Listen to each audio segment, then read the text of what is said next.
Hi, welcome everyone. Hi, Linda. Yay! Hi, Jackie. We made it. We're We're here. here.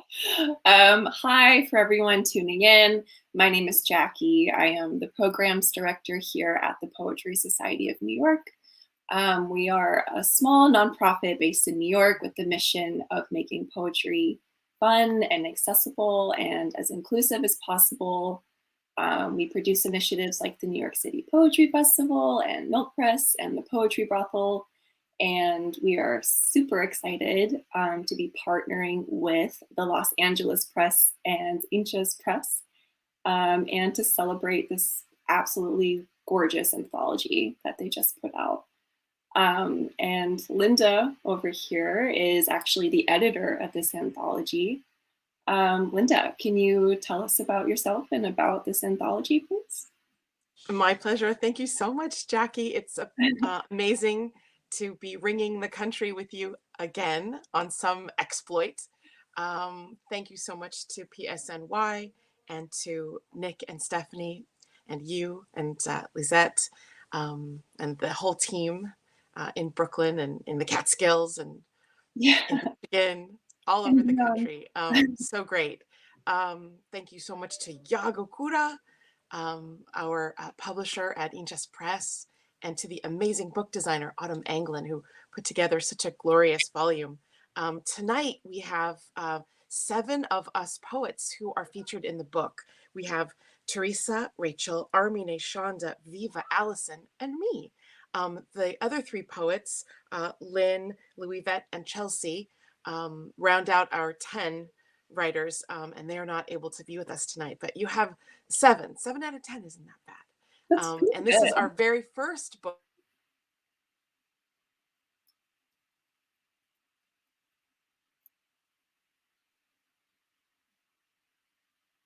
that we celebrate with you guys.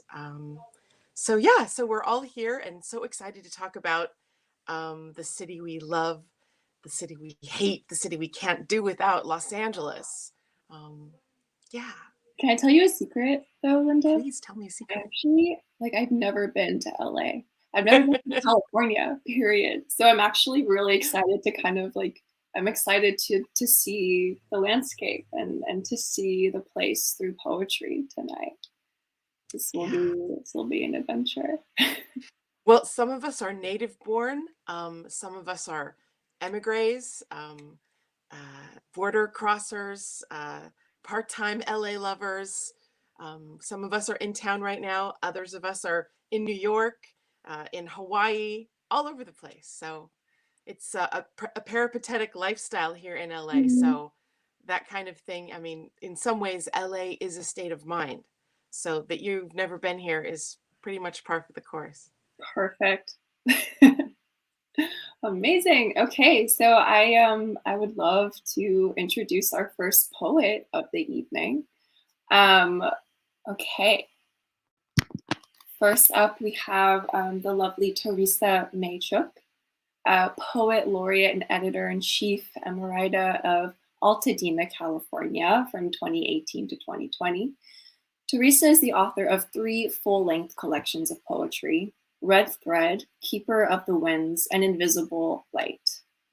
She was born in Saigon, Vietnam, and immigrated to the US under political asylum with her mother and brother shortly after the Vietnam War, while her father remained in a Viet Cong re-education prison camp for 9 years. Since the age of 2, Teresa grew up in the Tongva village of Hahamongna, Pasadena, California, where she still lives and loves. Teresa is a graduate of the Masters in Fine Arts and Creative Writing program of poetry at Goddard College in Plainfield, Vermont, and teaches literature and writing at a public high school in LA. Teresa, hello and welcome, and thank you so much for being here. Hi, thank you, Poetry Society of New York. Thank you, Linda. Thank you, Hinch's Press. Thank you, Yago. And thank you for everyone's presence. Immigration. It is October when the winds of autumn blow strong in the Pacific. There are over 2,000 of us, sardines, barely human, and starving. We sleep on the floor and wash ourselves with seawater. People are sick. When someone dies from sickness, she or he is wrapped in a blanket and tossed overboard during a Buddhist chant. I was only 2 years old and cannot recollect the dying next to me, nor can I recollect my constant coughing, nor can I recall seeing my mother's worried countenance as she contemplated our future, how my constant crying made her want to jump overboard. That's based on a true story. And my next poem is also based on a true story. Cockroaches. A proposal by someone to my mom after the Vietnam War. Why don't you sell your baby? You don't have anything to eat. A response by my 4-year-old brother. No, don't sell my sister. There are lots of cockroaches for us to eat. When I returned to the country 18 years later, I saw them. Large, brown, shiny tanks on the wall, evidence of my brother's love for me.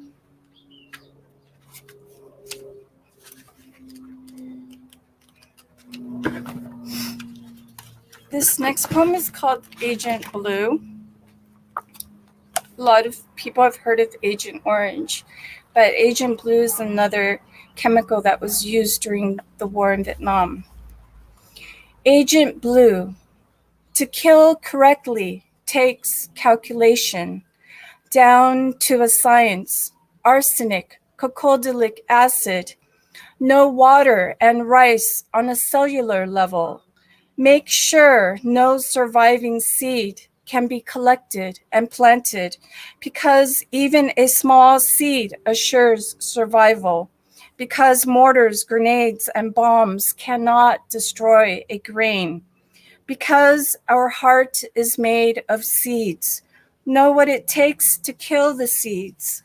Know what it takes to deprive the plant of water, to dehydrate it, to be surrounded by love, but unable to absorb it.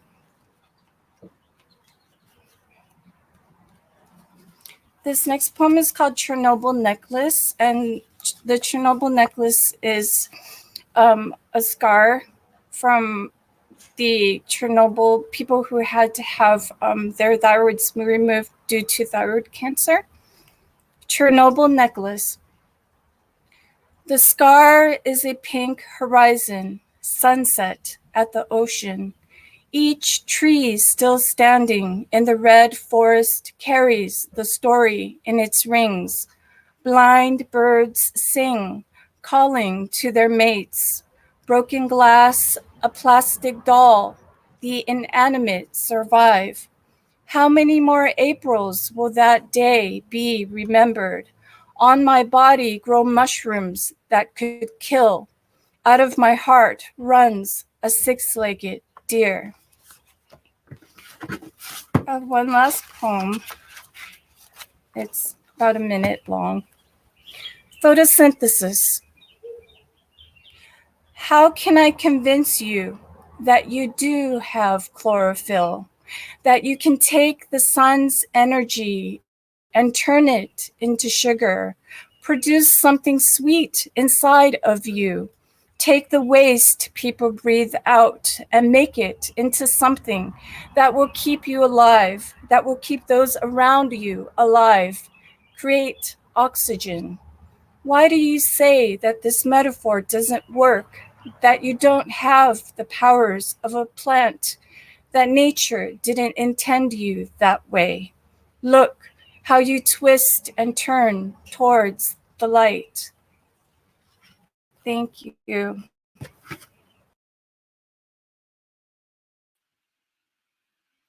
Teresa, thank you. That was so stunning. And I think that metaphor absolutely works. Thank you again for being here with us. I just feel really honored to be with all of these wonderful, talented poets tonight. And I would love to introduce our next poet. Rachel Kahn is a devotional poet and ceremonialist. She was the 2020 New England Jewish Poetry Festival's featured poet and a 2020 Cosmic Sister Woman of the Psychedelic Renaissance awardee, which I think is actually probably the coolest award I've ever heard of, for her poetry presentation at the 2020 Spirit Plant Medicine Conference. She is a Word Bruce Geller Memorial Prize recipient for How to Bless the New Moon from Ben Yehuda Press. Previous books include You Sparkle Inside, an illustrated kids book, A Prayer on Behalf of the Broken Heart, a collection of Jewish poetry, and the mixed genre 10 for Everything. Her poetry and fiction appear in journals including Hevria, Eclipse, Permafrost, Co-Review, Sue Wester, GW Review, Quiddity, etc. Find her work in anthologies of Poets Haggadah, Word Warriors from Seal Press, His Rib from Penmanship Press, and Knocking at the Door from Birch Bench Press. Her spoken word film, The Quickening, has received accolades from film festivals in Florence, Tel Aviv, LA, and New York. She's performed her poetry in venues such as Disney Concert Hall, Royce Hall, the Broad Stage, San Francisco Palace of Fine Arts, and TED in UCLA. Wow. Hi, Rachel. Welcome. Thank you so much for joining us tonight. Hi. Hello. Hi. I'm so happy to be here. Thank you so much for having me. It's so special to be here. So grateful to Linda and Yago and Jackie and everyone who came together to make this happen. Forgive me if I'm forgetting anyone's names, but I'm very excited, and I'm so excited. I'm such a fan of Teresa, so it's so exciting to have just seen her live and sharing her poetry, and I'm such a big fan of the poets in this anthology, and I'm very excited to be celebrating this moment with all of you, so thank you so much. So I'm just wondering if anybody has ever heard of murmuration. Listen, it's totally breathtaking, and you should absolutely Google it, but not now. Like, stay here with me, but like later you should. It's basically bird flocking quantified to the awesome power. It's starlings communing through flying and swirling like one transcendent entity. They move in a fluid choreographic flux on the constant edge of next shift, next shift, next shift, and each of these shifts is called a critical transition. A murmuration of thousands of starlings tuned in to each other's movements through the phenomenon of scale-free correlation, following neighboring velocities, each bird affecting the next 7 birds nearest to them, and then the next 7, and the next 7. Look. Even Charles Darwin said survival of the fittest was a misapprehension of his findings. Even he was awed by the elaborate and elegant interdependence of nature.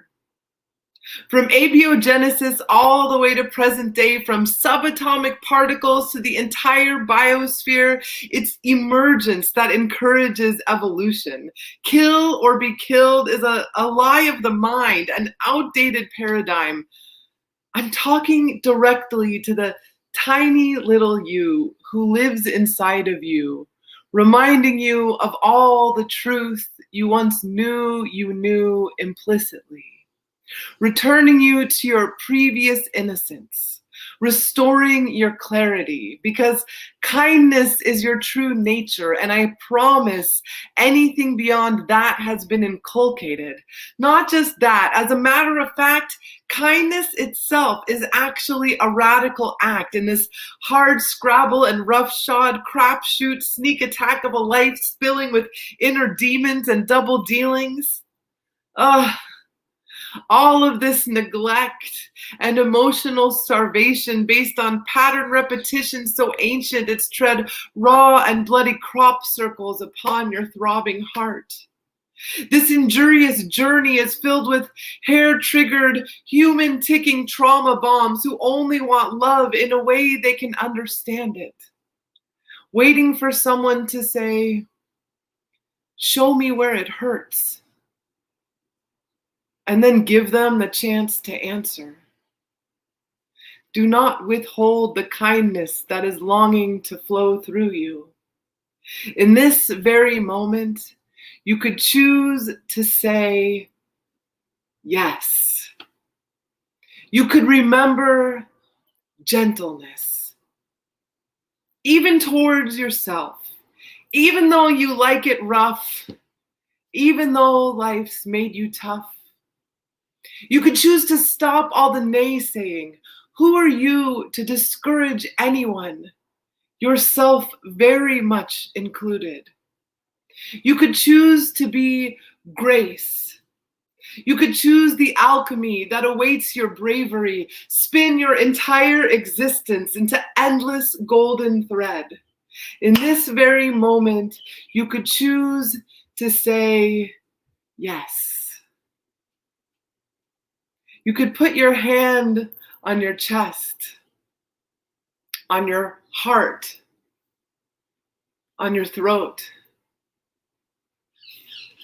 on your cheek. You could let that little voice within you speak, and this time you could listen. Give yourself the gift of presence. In this very moment, you could choose to say yes. Let this kindness expand wider to the people in the little virtual boxes, wherever they are inside the computer, on each side of you, and then the 7 persons nearest to you, and then the next 7, and then the next, and then let it grow in your inclusion, past all human, past all blooming, past every last murmuration of starlings, until your soul is a whole swarm of moonbeams, opening and revealing your sweet self to the infinite, filling this universe with your unique, super sweet, and deeply needed illumination. Thank you so much. Such a gift to be here. That's my 5 minutes, so I'm grateful to hear the next poet. Thank you so much, Rachel. That was gorgeous. I feel like sometimes when you're really lucky, a poem is a poem, and it's also a little glimpse of how to just be a better person. And it's always really rewarding and really illuminating to encounter that. And yeah, thank you for the reminder, Rachel. I feel like we're off to a pretty good start, no?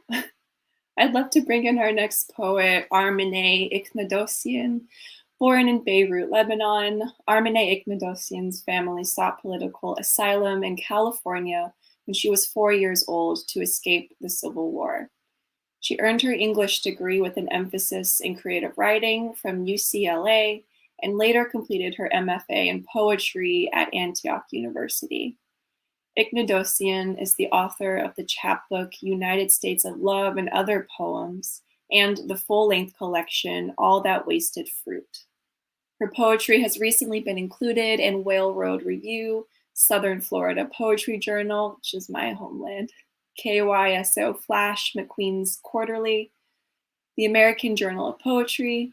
She has received fellowships from Idlewild Arts, the Los Angeles Writing Project, and Otis College of Art and Design.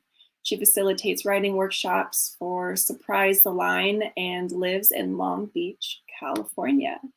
Armeneh, hello and welcome. Hello, everybody. Thank you so much. Can everybody see and hear me okay? Not hearing any complaints. I am delighted to be here with these amazing poets, and I feel so inspired after Miss Rachel Kahn's reading. So I will read something about where I'm from, but I grew up in Los Angeles. Resident Alien, a memoir. 1. The Bekaa Valley was a patchwork of orange and olive trees. Time and again, war saw its own becoming. Time and again, a girl was born.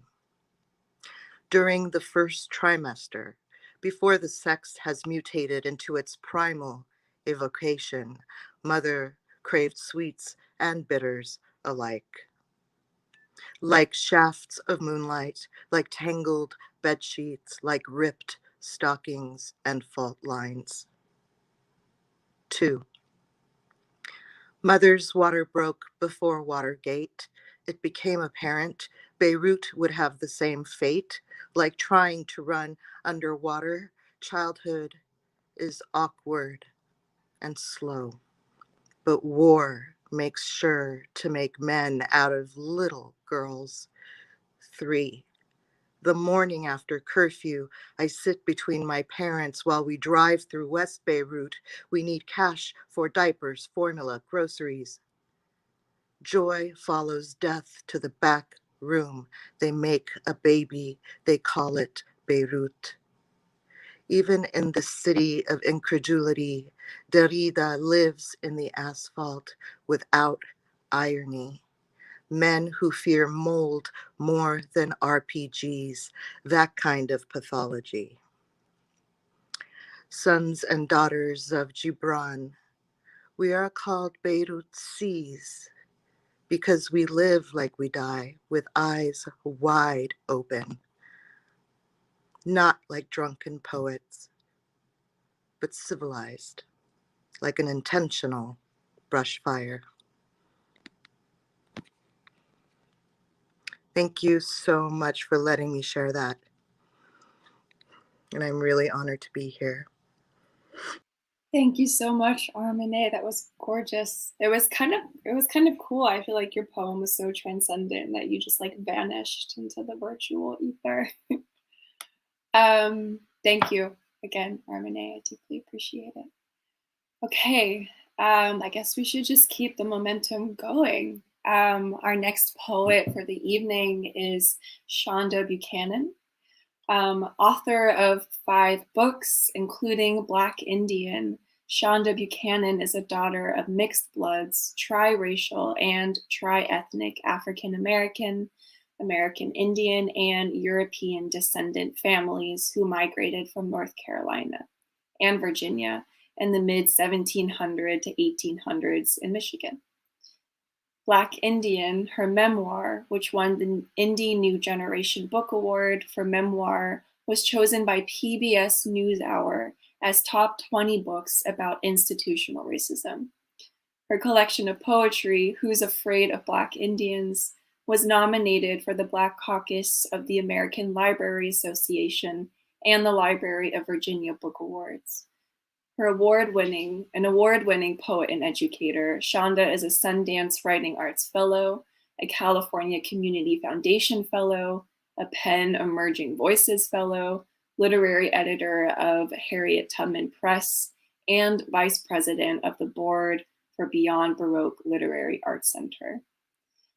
In addition to her work as a literary activist, a teaching artist, and a mentor for young writers, she's taught at Hampton University, William and Mary College, California State University, Northridge, and Mount San Antonio College. Finishing a collection of poetry about Nina Simone, Shonda received an MFA at Antioch University and teaches at her alma mater, Loyola Marymount University. She lives and writes in LA, and you can follow her at Shonda Buchanan and shondabuchanan.com, which we will happily drop in the chat. Quite the resume. Hi, Shonda. Thank you so much for being here with us tonight. I'm excited to have your work. Hi, thank you for having me. I'm so grateful to the Poetry Society of New York, to Jackie, thank you. Linda, thank you for asking me to be in this fantastic anthology, Hincha Press, Osio, and to Yago, thank you so very much. So I'm going to read 2 poems, and I'm actually multi-social mediaing. I'm Instagramming at the same time, so whoever wants to be on the Instagram can hear that as well. So I'm going to read the first poem, is the poem that kind of saved me in the middle of COVID. And this is called Poem of Hope for my grandson in the time of COVID. Every heart in the world is my heart beating in his hands. Liquid stars pour from my eyes in our video chats, and like a grandmother's spider, I weave African and Indian songs into his Taurus hair, hoping the sound of my voice keeps time with the metronome of his breathing. I kiss the air as if it understands a grandmother's love. I kiss his eyes through a glittery screen and pray this will all be over soon. This is not the world he should inherit. It is so hard not to hop on an airplane, any sea-infested airplane, just to watch him take his first steps. But I stay home. Wouldn't you? I click my heels, furiously shake the snow globes of the world, choosing a country, any country I want to one day visit with him, my grandson. I write, I dream, I surrender, I practice silence like an art for him, this delicate wolf bear boy who has my heart, and me, a warrior poet, eating out of the palm of his hands. So that's the first poem that I'll read tonight. And I wrote a series of poems for COVID because, again, language helps us. It saves us time and time again, right? And so in the saving vein, I wrote this poem thinking about this next poem that I'm going to read because of everything that's happening, of course, with the young man, Deontay, who was shot. In a 2-week period, there have been at least 6 or 7 young African American men and women who have been killed by police. And I wanted to write this poem, or a series of poems. I think it's a new series, to give them back to themselves and to let their narrative sing. So this is just the beginning of a string of poems. Return the white body to its black breath. Return the bullet to its gun. Return the gun to its holster. Return the hand to its side. Return the officer to his car. Return the car to its garage. Return the key to its pocket. Return the pants to the floor. Return the scalding coffee pot to its desk. Return the hot dawn to the night. Return the sound of love making to the room. Return the child's lips to the father's cheek. Return the arrest warrant to the computer. Return the counterfeit $20 bill to its pocket. Return the knee to its straight position. Return the officer's body to the car. Return the car to its garage. Return the gas to the pump. Return the stars to the sky. Return the anger to its pocket. Return the door to its closed position. Return the bells jingle to silence. Return the chokehold from his neck. Return the big man to his home. Return the taser to its holster. Return the rope from around her neck. Return the jail cell open. Return the sister to her car. Return her shadows lining the roads to the night. Return, return, return the bullets from her door. Return their steps to the sidewalk. Return the SWAT team to their vans. Return the vans to the garage. Return the Skittles to the candy aisle.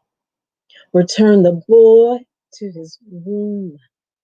Return the hoodie to its closet. Return, return, return the whip to its belt. Return the scars from her back. Return the hand to its side. Return their ships to the sea. Return their bodies to Africa. Return the resources to the land. Return the land to the mothers. Return the tears to their eyes. Return their jewels to their hair. Return the whisks to their hands. Return, return, return, return the moon to the earth's helix womb. Return the earth to the cosmos. Return the cosmos to the black hole. Return the white breath to its black body. Thank you.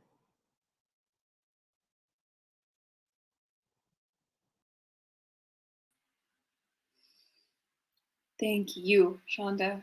Sorry, wow, I feel a little bit speechless. That was absolutely breathtaking, and thank you so much for that.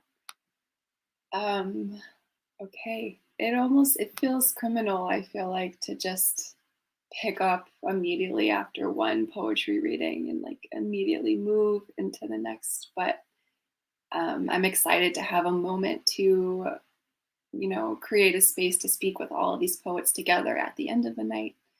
And again, thank you, Shonda. Okay, so our next poet of the evening is Allison Adele Hedge-Koch. Allison grew up in North Carolina, Texas, Canada, and the Great Plains region. She is of Huron, Metis, French Canadian, Portuguese, English, Irish, Scot, and mixed South Asian native heritage, a poet, writer, and educator. Though she left school to work in the fields as a child, she later attended North Carolina State University, Estelle Harmon's Actor Workshop, Jack Kerouac School of Disembodied Poetic Summer Writing Program, and earned an AFAW in Creative Writing from the Institute for American Indian Arts and an MFA from Vermont College. She is the author of the poetry chapbook Year of the Rat, the full-length poetry collections Dog Road Woman, Off-Season City Pipe, Blood Run, Streaming, and illustrated by Dustin Mader, special edition Burn, and the memoir Rock, Ghost, Willow, Deer. One inclusion was selected by Emotion Poems and Pixel Farms to be made into an animated film, and several of the poems in Streaming also influenced the film she is currently in production and directing, Red Dust. Allison, hello. Thank you so much for being here with us tonight. Hi.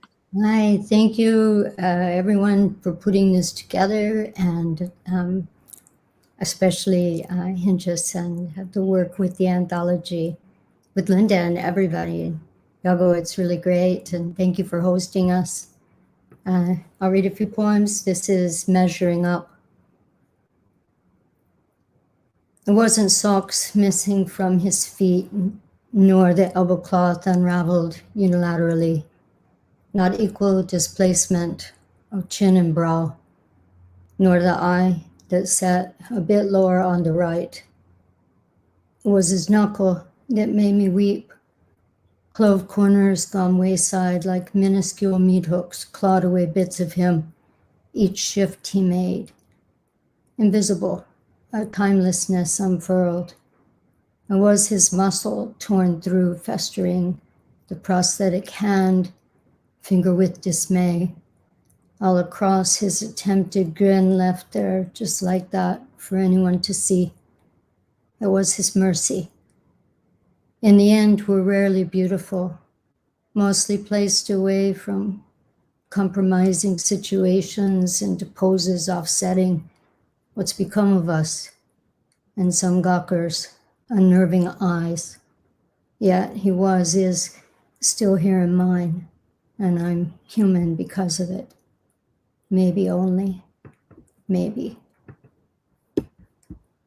And the next poem is Downtown. It's in the collection. This is Downtown 58.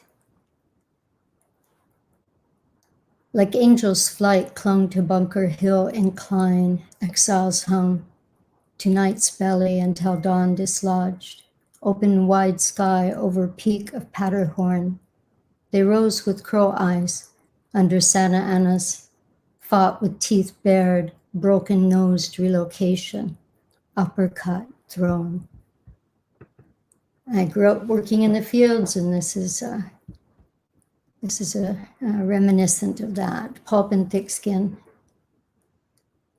The desire is so strong, your steps quicken. Back to the house, you don't even want to peel it. You grab the big butcher knife over the breadboard and slice it in half like a grapefruit. Each section firm and bright. A sugar spoon lifts the first bite, separating pulp and thick skin. With this taste is knowledge. Heading back out through rain-soaked grass, brown mud, the orange trees drench, bloom again. Little white blooms, almost like honeysuckles, with the thickness of lilies, freshly clustered amid grove green leaves. Leaves so thick they split when you fold them double, orange trees filled with blooms and green fruit, when just last week you could stand a field away and witness ripening. Everything here is so wet and cool, the ground gives with each step, the grass is plaster canvas shoes. If you walk around a tree slowly, looking deep into the hidden limbs, huge fruit so ready to squeeze to be devoured, hangs steadily, inviting plucks. Your arm slides in. The wet, wet tree, rain still alive within its branches, covering your arm and hand, splashing you with morning. Your arm glides in and picks the nearest one, stilling fresh crispness for a table. If you grew up like me, you find yourself back in time picking fruit in the fields. Remember? Waking to pick in wet groves each morning, sacks on your waist and shoulder, crates, 5-gallon buckets below, filling huge crates stacked in rows and trucked off to Minute Maid or Sunkist. But right now, it's the taste you need, that wet, sweet, sour citrus. And I'll close with Oakwood Departed, also out of the collection. At the end, we wondered if some of the Tongva buried next door in traditional cemetery, long unmarked by fire, were laughing, chuckling, sight of this, if you too were laughing. Though one stayed home contemplating her love made death of you.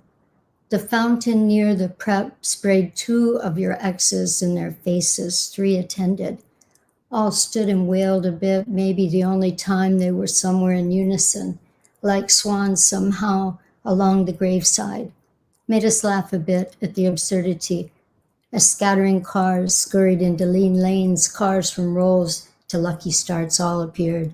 Rest assured, we were moving a pace more. Old Santa Susana stage road nearby, then freeway. Out of them tumbled such a disparate bunch, one might wonder who could bring them all together, unless they knew you. We felt your face hardened, rock like you were for us in life, hard, like you were to anyone who might hurt us. Through our handfuls, sang, departed. Thank you. Thanks, everybody. Thank you so much, Allison. That was absolutely breathtaking. Wow, it's hard to believe that we are almost through with this reading, but here we are. I would love to introduce our penultimate poet of the evening, Viva Padilla. Viva is a poet and the founding editor of Dryland, an independent print literary journal founded in South Central LA in 2015. She is a first-generation Chicana, daughter of Mexican immigrants who crossed the border. She has been in the trenches in the LA Times, which is a great term for it, Red Hen Press, and Punk Hostage Press. Her poetry has been featured in Coiled Serpent, Poets Arising from LA's Cultural Quakes and Shift, Acentos Review, Brooklyn and Boyle, and others. Last October, she was featured at Casa de las Americas in Havana, Cuba. She's currently working on a bilingual poetry manuscript. Hello, hello, welcome, Viva. Hi. Hi, thank you so much, Poetry Society of New York. Thank you, Jackie. Thank you so much, Linda, and especially Yago for inviting me to be in this anthology. It's super great, super beautiful. So I'm super excited to be reading here tonight. So I'm going to read you 3 poems, one in English and 2 in Spanish. And hopefully that will be 5 minutes, but if not, I'll stop. But here goes. Utilizing Google Maps to triangulate the course of my desmadre over the years. First, start me at some hospital run by nuns in East Los. Move me over to South Central, to a house built in 1910 with an 80-year-old avocado tree overrun by weeds. The house never changed its bones after the Northridge earthquake, but it's bracing itself for the big one. The airplanes that flew over Century Boulevard always sounded closer in the rain. The freight train to Wilmington at night disrupted my sleep. My grandpa went straight to sleep as soon as he stepped on the tracks. That train in Colima, Mexico was known to never miss a thing. An AK-47 once killed an 8-year-old boy around 1 a.m. outside of a bar down the street from my house. Since then, I imagine angry bullets are a spatial anomaly in the space-time continuum. There was no one ever there actually holding a gun. Dad's last song request was Time to Say Goodbye by Andrea Bocelli and Sarah Brightman. He said that when he fell asleep, he wasn't there anymore. He woke himself up by calling my name. I was there by his side, telling him what time it was. He could feel no more pain. I swear I could feel nothing either, but it wasn't my time yet. I smoked weed on a rooftop of a converted garage in Linwood, shaved my head soon after. The city blamed it on the coming and going of freight trucks, stolen panties under the seats of truck drivers, and Little Caesars being the worst pizza because you can't eat it the next day. In Torrance, I threw a Halloween party in a barn in a backyard. No one could ever hear it from the street. No one lived on those streets anyway, I suspected. There's no way to know now. One night, many nights, truck bed, trying to find stars.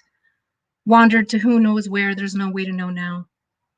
Never found gold with meth heads, meeting at donut shops at dawn. 80-year-old man stuck in front of TVs at 2 o'clock in the morning, and him showing me the Mustang he couldn't put back together again. His mom begging me to marry him as she sprays Raid all over his carpet, wandered back out of South Central who knows how. Coyotes are now surrounding the car I'm in with a man who's afraid to get high atop a hill on the east side. I'm always crying, he never cries. I walk up the hill, shake hands with the creatures and ask them to quiet down. They roll their eyes. Later in silence, they agree that the universe needs a balance. 30 days after quarantine, I leave my house. I rolled a blunt with a tree full of mockingbirds and a Camaro full of swans on the street. Me and Eva look at Kaya lilies etched onto a fence. The sky is so big above us. I dream of a house, lawn chairs and hammocks to make it real. I drive back home, park atop a hill on the east side. Can't see outside my studio with its one window. A cricket is loud somewhere in the room. Can't make pacts with creatures that won't stay still, so I sleep. Okay. This next one is called La Extranjera, and as you know, I am from South Central Los Angeles, which has historically been marginalized and oppressed, and is still pretty bad to this day. So here it goes, La Extranjera, en español. La Extranjera. Sola por las calles camino, la extranjera soy. Me dicen que merezco esto, que en todos lados menos en misa estoy. Me dieron vida en Sur Centro Los Ángeles, en América, donde las esquinas me ofrecen lana, donde si quiero mujer soy 40 veces al día, donde en la casa no hay casa, donde la familia vendió todo menos la madera del techo que tiene artritis ya. Dicen que por allí en Tecomán, cuerpos muertos no hablan por días, pero acá, cuerpos vivos no hablan por años. De uno se infectó al otro por esta glotona de drogas. No me encuentro aquí, ni allá, ni en la luna. Tiene que haber un lugar para mí, me han dicho. Tiene que haber un lugar para mi alma he oído. And one more. This one is dedicated to my dad, who crossed the border twice. The first time he was deported, and the second time he made it through. So thank God to my, I give my dad a lot of thanks and appreciation for all the risk that he has taken for us to have a good life, relatively speaking, to the life that he had in Mexico. Sueño americano ni que nada. Cargaste tus huesos como maletas de hierro sobre arena y sangre. La oscuridad te escondió y el calor. Un gran ojo mecánico te encontró, te pellizcó como si fueras zancudo. Y en una hora cruzó todo el terreno que en una semana ya casi te reclamó. Papá, ¿de qué soñabas? Si tú no eras hombre bolsa de rocas, tú eras montaña. Acá las montañas las matan, no conviven con los cosmos, se convierten en carreteras o tierra. Ah, sí, regresaste. Y esta vez te hicieron tierra. Te sacaron lo que te regaló el grito del sol y te dejaron seco, polvo, tirado, tumba, pero más americano que nunca. Me iré a Coquimatlán, a tu rancho, a regresar este maldito sueño y allí yo olvidarlo. Thank you so much for having me. Enjoy the rest of your night, guys. Thank you, Viva Prava. That was gorgeous. Thank you for a very powerful reading. I think we've made it. I think we have made it to our final poet of the evening. Last but not least, we have the lovely Linda Ravenswood. Linda is a BFA, MA, and PhD, all but dissertation, and a poet and performance artist. She's also the founder and editor-in-chief of the Los Angeles Press. Linda was shortlisted for Poet Laureate of LA in 2017. A pushcart nominee for poetry and short story, she serves on the California Arts Council, is a California Writers Project winner, and Master of Ceremonies at the Poetry Brothel, which is one of PSNY's beloved programs. A collection of poetry, Rock Waves, Slow Drags, will be published in winter of 2021 by Eyewear London. Super exciting. A 2-volume poetry collection, The Stand Poems, Indictments and the Stand Poems, Amendments, is forthcoming from Pedestrian Press in summer of 2021. Linda is also a curriculum designer and educator for UCLA, Occidental College, teaching at over 60 LA County schools each year. Wow.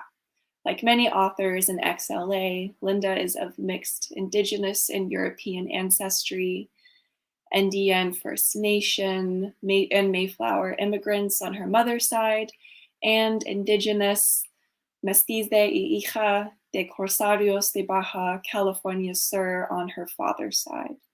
She was raised in Los Angeles by Jewish Holocaust survivors from World War II. You can find her at thelosangelespress.com and on Instagram at the Los Angeles Press. Again, we will share that in the comments. Hi, Linda. Welcome back. Bye.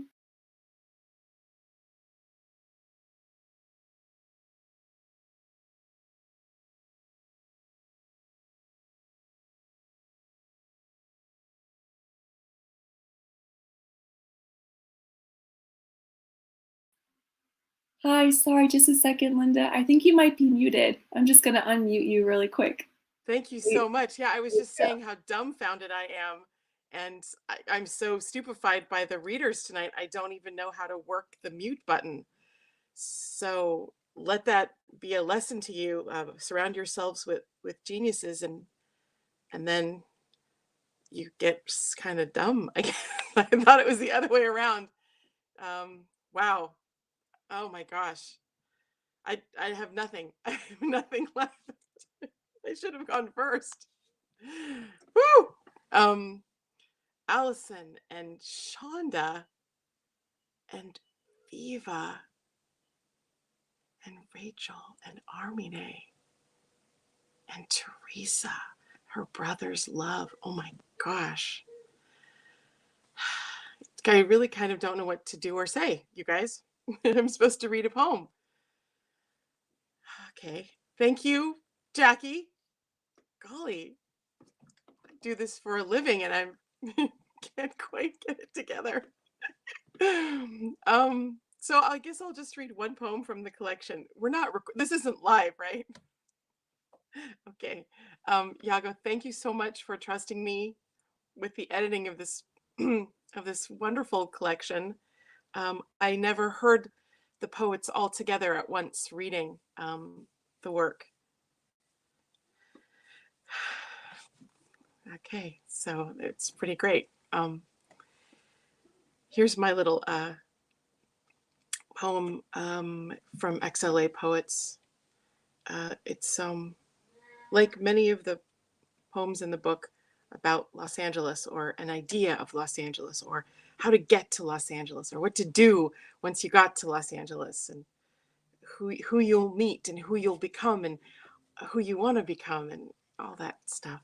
And I know that's true for probably every city and town, but somehow it's even more hyperbolic for Los Angeles.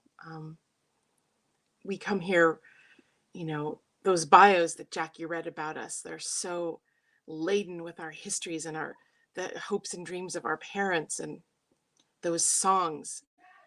And for me, it's so alive. It's so alive with me. So here's a poem. I'll just read one poem. It's called Bus Lady. I knew a lady out in North Hollywood. She used to live behind the metro station in a car her brother left her. It had Minnesota plates. The whole thing was a rundown. After she lost it, she ran a scam at Greyhound on account of getting rolled so many times sleeping rough. Every night, from wherever she was, she'd take a city bus to a Greyhound station and fall asleep in a chair. She'd have her suitcase at her feet and one of those voucher sleeves in her fist. Anyone walking by would think she was on her way somewhere with her neat hat and her lime green cardigan. But there was nothing in the voucher jacket, just an empty flyer. In the morning, she'd shuffle to the ladies' room, freshen up, and be on her way. By the time she was back around to that station, it had been a couple of weeks. She said people thought she was traveling the Southland. If someone wondered where she was going, Vegas or Reno was usually the guess. And right on the spot, she'd make up some story about grandbabies keeping her on the move. She imagined people thought she was well loved, waiting for her bus to be called. After a good sleep in her swivel chair, she'd shamble around town, go to Penny's, have coffee in the Flute at the farmer's market, or ride the RTD. In the back of the bar that summer I met her in Venice, she said there were two things she thought about nearing 80. She missed the old market, sitting out among the stalls with a big porcelain cup of coffee. She said she missed being young enough to crisscross the country on her bus. She opened a pocketbook and unwrapped a cloth handkerchief that covered her whole face in flowers when she wiped her chin. She was Los Angeles. So, thank you, Jackie. Thank you, poets. Thank you, PSNY. Thank you, Linda. Wow. Okay. I feel like every time I see Linda in this little box of a screen, it's always as an MC and never a poet. And it's just such a magnificent, beautiful face that I get to see. That was so wonderful. Thank you. Wow. Yeah. I think the speechlessness is contagious. But I would love to bring everyone back on screen, maybe have a little chat, a little Q&A with everyone. It's so good to see you guys again. Hello, welcome back. Okay, well, we did it. We did it. We made it through the reading. Yeah, once again, if anyone from the audience has any questions that they want to ask the poets, please feel free to contribute those questions to the chat. We would love to pass them on to our poets. In the meantime, I do have a poet. See, I'm speechless. I'm tongue-tied. I do have a question that I would like to open up our conversation with, particularly because I think it was Shonda before her reading. You said something like, I had to write this poem that saved my life in the time of a pandemic.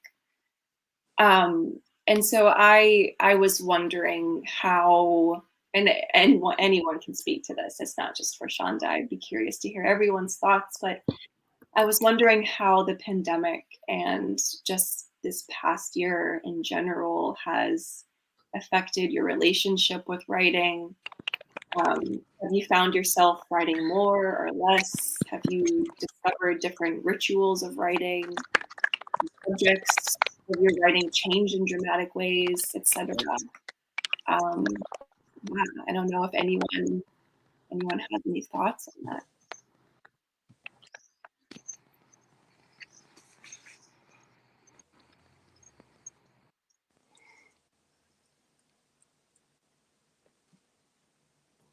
I know I've been writing a lot more. Oh, good, Linda. Go ahead. Yeah, I've been writing a lot. I love being at home, so I'm so grateful to have a home to be able to write in. So it's been, terrifying. A lot of friends have not been able to come through these COVID times. A lot of friends, loved ones weren't able to come through the Donald Trump times. I'm so glad that we're emerging from these sad times, hopefully into something better.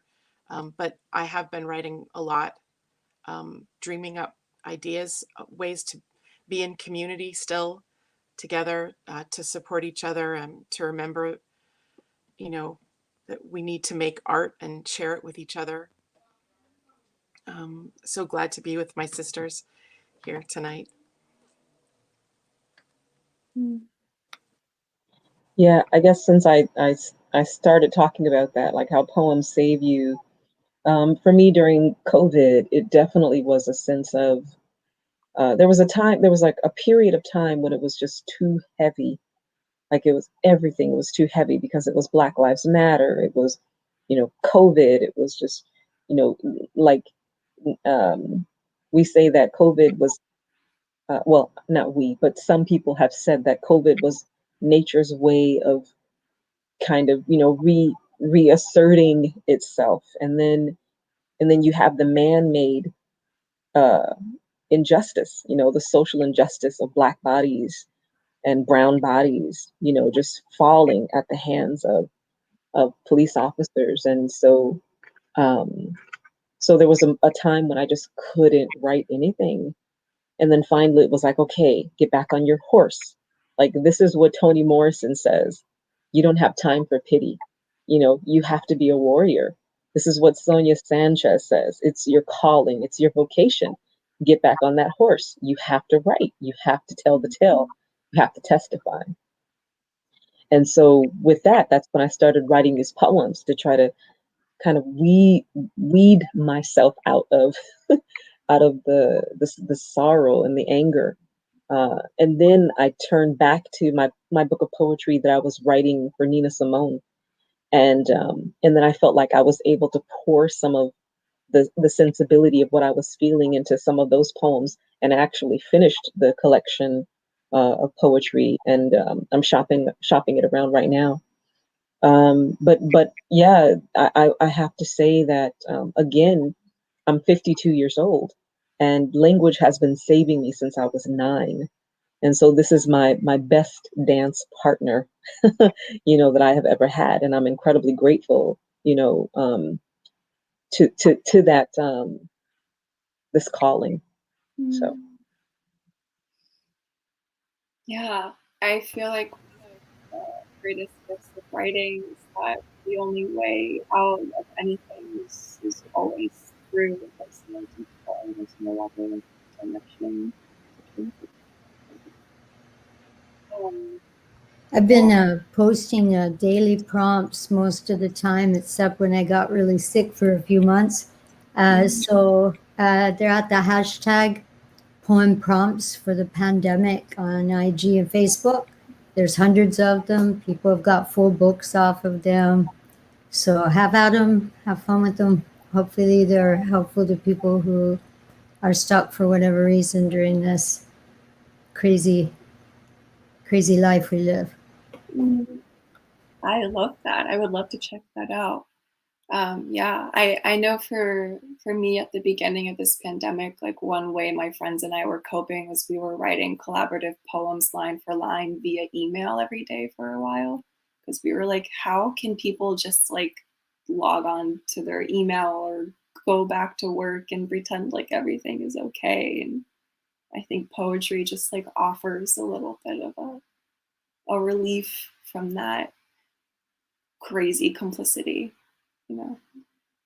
I have another question that I think is a little bit related. I've had the really grand opportunity and privilege to have just a little bit of a glimpse into all of your backgrounds and your stories just by reading your bios. And I was wondering, like, if and how the I or the self is positioned in your writing when you set out to write something. Is it something that's consciously always at the center? Is it something that lives in the periphery? Yeah, how do you write through that?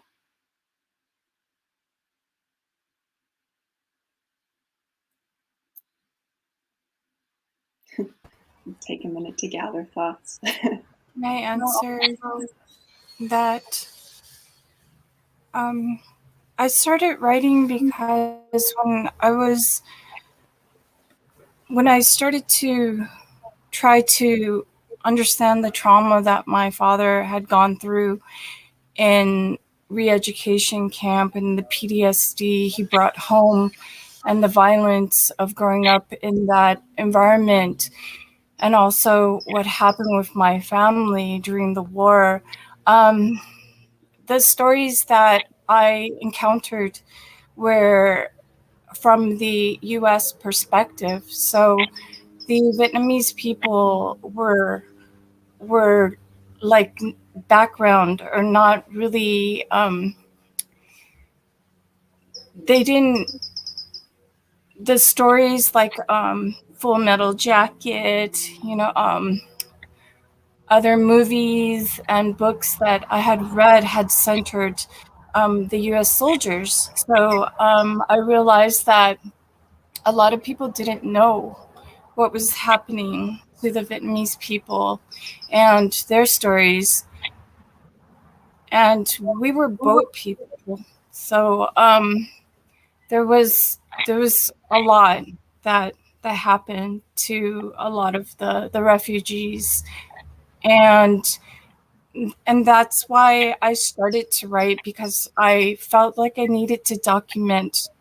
There were people in my parents' generation that were starting to pass away, like my aunts and uncles, and I realized that I needed to write these stories so that there would be our perspective in this historical context.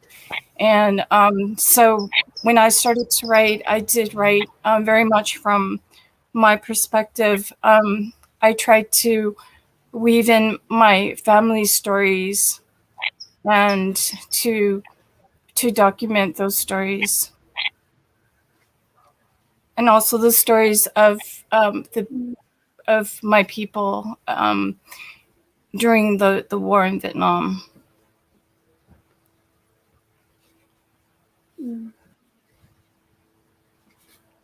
Yeah, that makes me think of what Shonda had just said about language as a way of saving your life. I mean, I feel like language and writing is just the ultimate act of preservation. It's the ultimate act of, you know, taking a story and placing it in amber and just making it untouchable in that way. Thank you for sharing that. I thought of something immediately when you asked the question, Jackie. Do you guys know about this Mesoamerican, Aztec, Mexican device? It's called a speech glyph, and it appears sometimes in paintings and sculptures, and it's this, it looks like a bird flying out of the mouth of whoever the portrait is of. I think they call it a phylactery, I think. But this glyph, it's like it looks like this by the person's mouth. So if they're talking or singing, it's like this glyph that's flying out of their mouths. And I've been thinking about it a lot lately, and I feel like maybe this doesn't make sense, but I feel like I'm sort of working as the speech glyph, or that's what I'm doing or something. And that it holds all that history, and it could be a song or a prayer or a memory, right? And I love the speech glyph, and it's like it's like a suitcase and an idea and a bird and a heart and a boomerang. So what you say or sing can come back to you and go out and back and forth. And so that's something I've been thinking about lately, the speech glyphness of being a poet. Like holding those histories, like Teresa was saying, right? The history of her father, of her grandmother, her precious grandmother. She gave me the gift of her grandmother about 15 years ago. That's how I first met Teresa, was through her grandmother, and the stories that her grandmother gave to Teresa, she gave out to the world. And I found Teresa in a little tiny book she put out in a bookstore. And so that little book was a speech glyph, right? A history glyph. The Vietnamese people, the power of her grandmother's love. So yeah, so that's what I'm working with, and I love these artists so much that they're these speech glyphs to me. I don't know if that makes sense, but it makes sense to me somehow. That makes total sense, and I love that visual too. I feel like that's something that can be like applied as a poet, right? Like I feel like often when you're setting out to write something, especially a poem, it's less loud, as if you're writing into like a glyph, you know? It's more like you're like pushing through this like ambient fuzz, and you're like, what am I really getting at here? So yeah, that's like such a beautiful kind of empowering image. Yeah. Can I add something to that? When you were talking, Linda, I was thinking about how in Africa, they're called the griots or the gewels. And so the power of their words, the storytellers would go first before the warriors. And they would say the history of the family before the fight. And so the power of their words was supposed to instill fear in the enemy, right?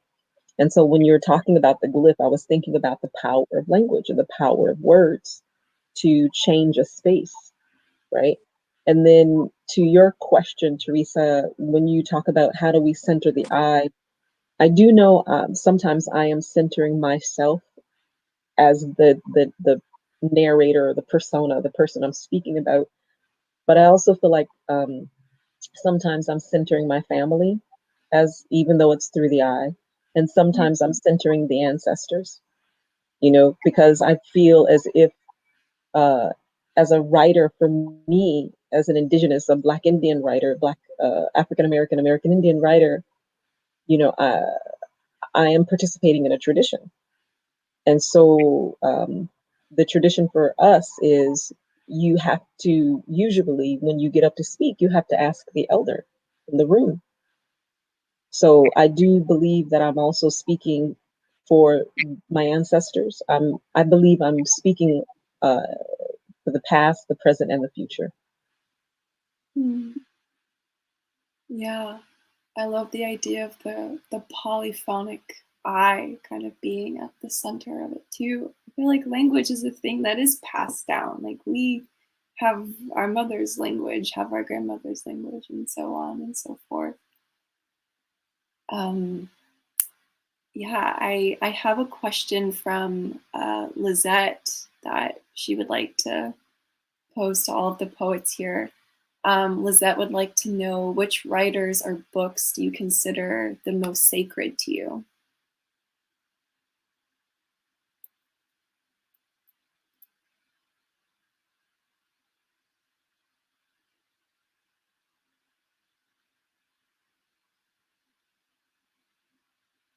I know for me, whenever I'm asked that question, I'm just like, what's a poet? I've never heard of any poetry books before.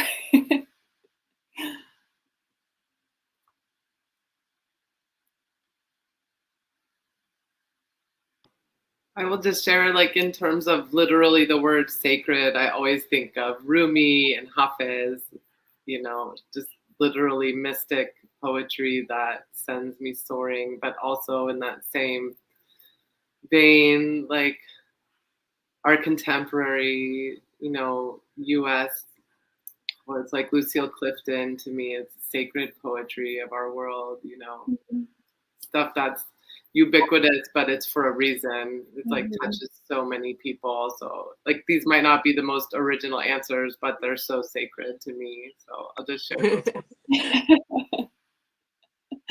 No, I think they're just true answers for everyone.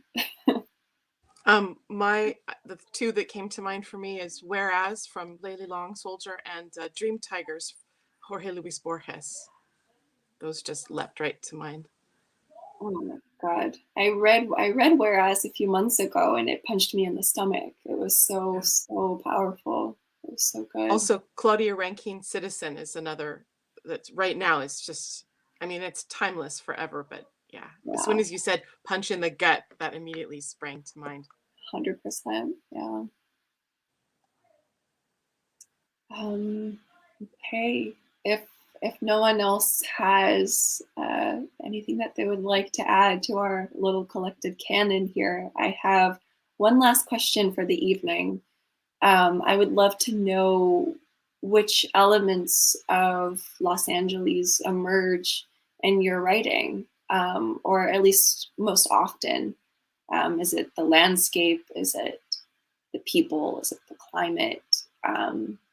Curious to know.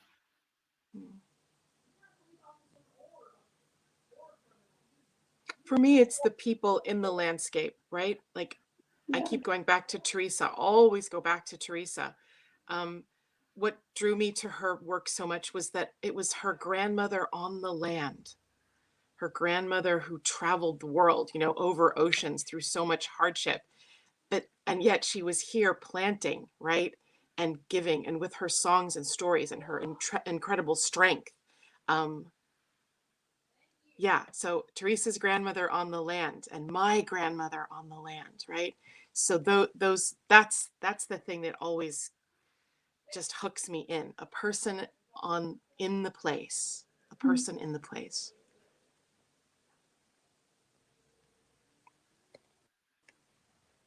To answer your question, you know, I grew up like in a weird kind of intersection of music and religion, and you know, South Central being its own crazy place.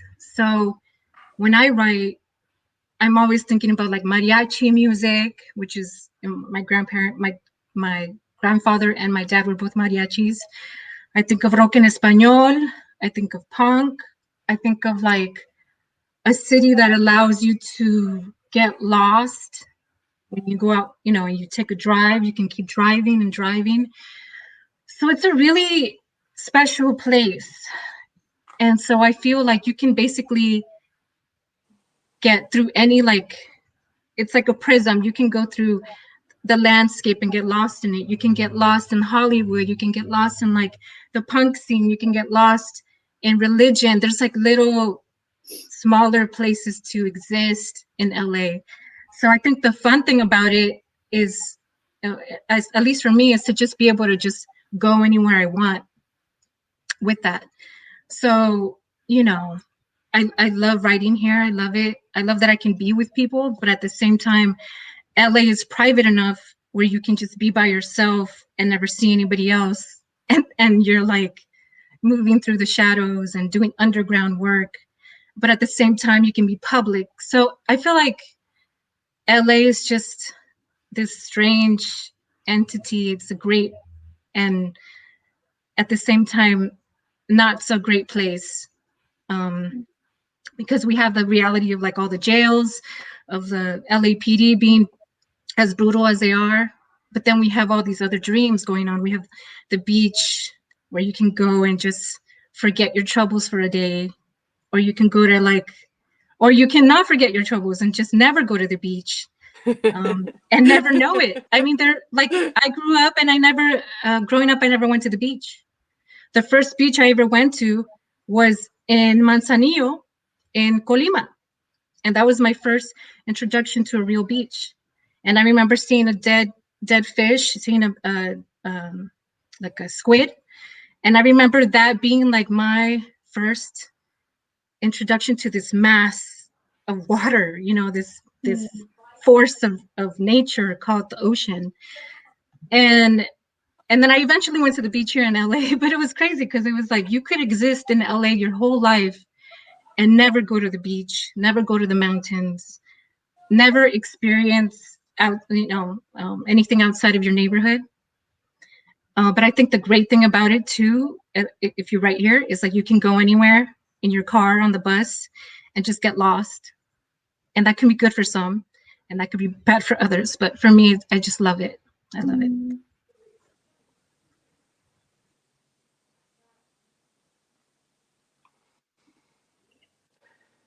I don't know, it feels weird to say it as a self-proclaimed New Yorker, but I feel like I'm becoming a little bit of a Los Angeles convert. Like, that kind of sold me. I'm like, you can find alone time in LA? That sounds sick. Well, does anyone else have anything that they would love to add to that before we leave this evening? Thank you so much, Jackie.